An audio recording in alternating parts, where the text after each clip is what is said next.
sense. So you're learning stuff in real time here on the show. Okay, guys, Bitcoin. You guys love Bitcoin. Everybody loves Bitcoin. It is pioneering crypto adoption, and we are going to move more towards doing things for crypto adoption these days. Let's see. I think it's trying to get this fixed. Where are we at these days? I have no idea where the price is. We're here at the fives. Here at the fives.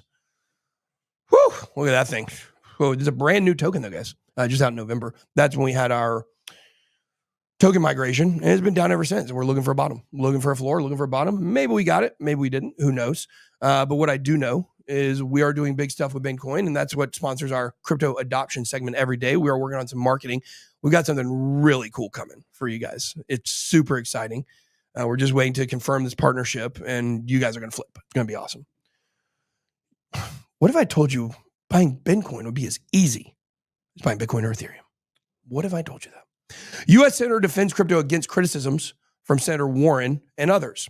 Senator Cynthia Lummis, defends crypto or just strong rules against bad actors and clashes with Elizabeth Warren.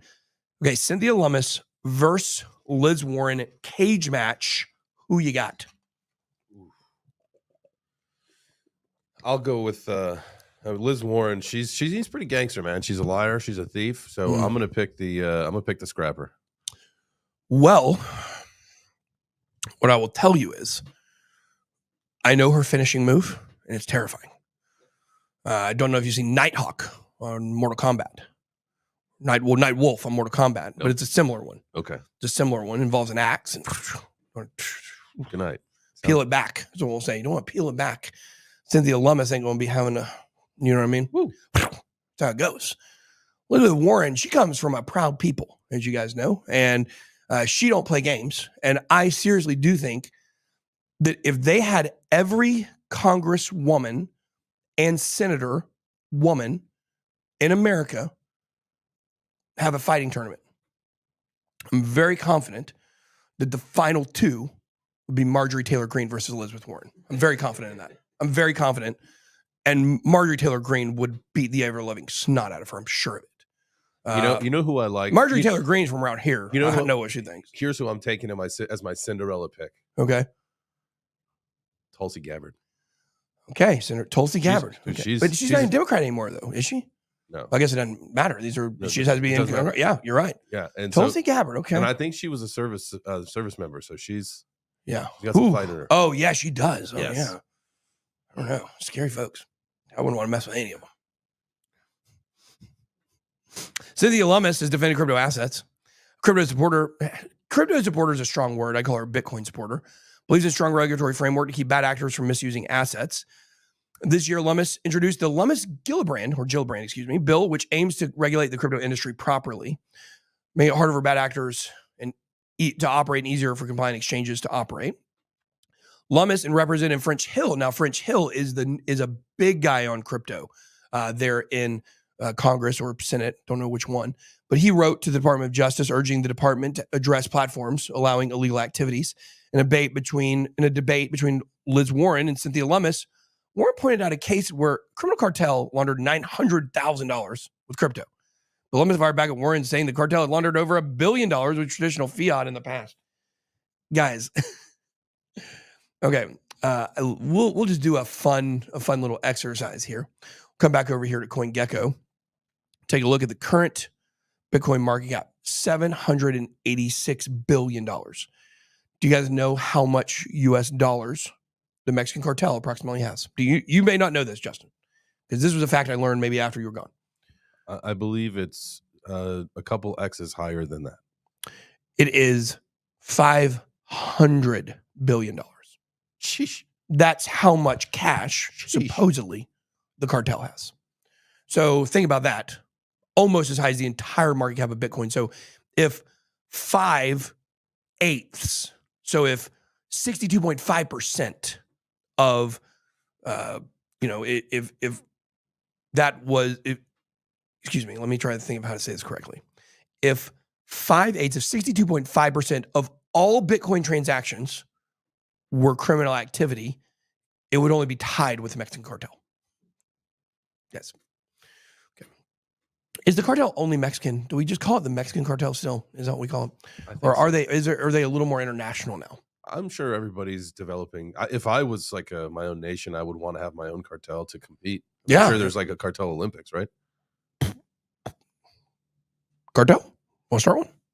I'm down. Let's go. We can't do it live on the show because obviously it's illegal. Right. I think to start a cartel, but let's do it after we get on the show. All right, we'll talk later.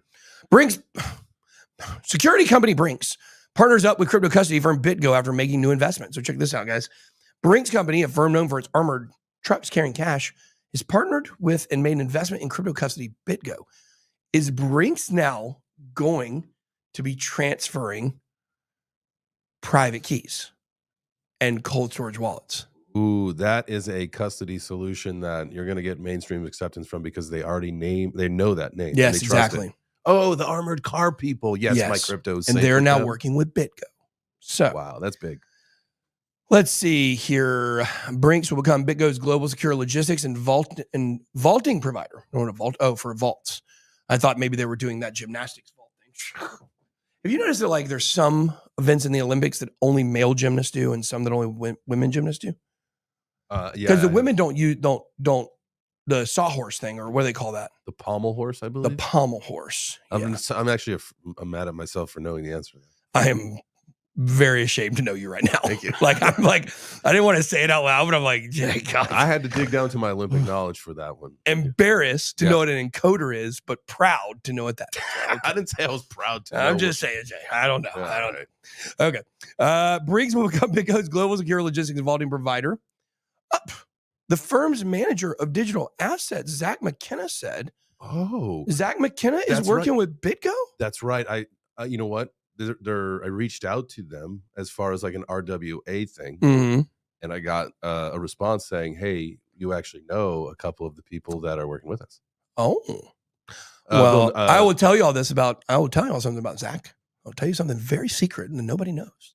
And I'm not actually going to tell you what it is, but I will tell you there's one piece of information that I've used on this channel a lot of times, used an anonymous source. And I'm not going to tell you what it is. So you have no idea what it is. Zach. So there you go. Zach is the person who gave me a huge piece of information I've used on the channel frequently, and I'll never tell you what it is. But there's a guy who has been involved heavily in crypto for a while, and I like him. He's a really cool guy. So it's cool he's in this article. I didn't even know he was working for them now with BitGo. It makes sense. Let's see. Valuation sits at 1.75 billion. I wonder what the comments are saying here. Oh, I forgot to go to the chat. Go to the chat here. So let's see here.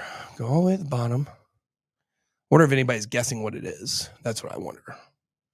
Oh, new comments. Go all the way to the bottom. There we go. Let's see. What? Eric, why would you say that? What a stupid comment. Hit the like button, the encoder ring, an artistic floor. I'm a former gymnast. Ben don't do uneven bars. So hey, you got 2 bars? They're uneven? I won't do them. Yeah. Okay, good. Why, though? Have the cartel do physical air chops. That's funny. Okay. All right. I know whatever your thoughts are. Okay, I don't know anything about that. You guys know, don't mess with them memes. Don't mess with them memes. Had a feeling 2 days ago, bought some Whiff. Best meme this far. I like Whiff. Whiff is good. I have some Whiff. I own some Whiff. Dog Whiff hat. But I'm much bigger on Murrow. I believe I think it's going to end up being one of the top movers of this bull run. Okay, so BitGo's valuation 1.75. They're huge. We know this. They mess around all this stuff. Justin Trudeau infringed freedoms in truck drivers' Bitcoin funding ban. Judge rules. Canada's Prime Minister Justin Trudeau has infringed the country's Charter of Rights and Freedoms. A judge ruled when he invoked the Emergency Act. So the long and short of it here is a judge said, "Hey, Justin Trudeau, remember when you did all that crap and you tried to take the Bitcoin from those truckers? You shouldn't have done that." So that's Canada for you. So the big thing that happened is they told him he infringed on freedoms. But what's going to happen? Let's see. Where does it say what's going to happen? Let's see. They've been quick to use it against him. The government's appealing the decision. But I mean, what does this just mean? They can't do it again? I guess. He ain't in trouble for it. And that's the thing with Canada. They don't really seem to punish people for stuff. Well, you don't know that. Like maybe behind the scenes, what they've done is said, Mr. Trudeau, what we're going to do is we are going to punish you by cutting down your maple supply by 50%. So, I mean, if you were only to get 50% of your maple syrup supply, I think that'd be a big hit in Canada. Guys, it's time to have a serious conversation. Pancakes, waffles, French toast. Oh, gosh, yes. Are they good? Yes. My gosh, of course they are. Are they? Of course they are. Oh, they are. They're some of the best breakfast breads you could imagine. And you have to rank them, obviously. Okay. Between French toast, waffles, and pancakes? Yeah, okay. Rank them without using syrup. They're trash. Thank you. Thank you. They're absolute trash. The thing that ties, thank you, Canada, the thing that ties breakfast together for all of us is scissorp. Scissorp. Have your scissorp in the morning, your purple drink, and it'll be a good day. That's what they call it up there in Canada, the purple drink, the maple syrup. I don't know why they call it scissorp. Makes no sense to me. And we're supposed to call it freedom toast, by the way. Freedom toast. Freedom toast. We love freedom toast. Look, I do love syrup, but none of those are good without syrup. I will say the greatest French toast in the world is at Lux Cafe in the Venetian. It's amazing. By far the best ever. I will say that when it comes to waffles, it's hard to be savory with chicken. It's hard to be Waffle House. It is hard to be Waffle House, period. It's just hard to be Waffle House. It's not the firmest or the crispiest, but they're good. Hey, you remember that guy from the country that wanted the picture perfect waffle? Picture perfect waffle. I do remember that. The guy, I'd like a picture perfect waffle. That's the way to order them there. So, and obviously pancakes. Look, I like pancakes. I like to go to Gatlinburg. They got a bunch of little breakfast places up there. You get some pancakes, but I'm not eating pancakes generally on a day-to-day basis. So, okay, moving on here.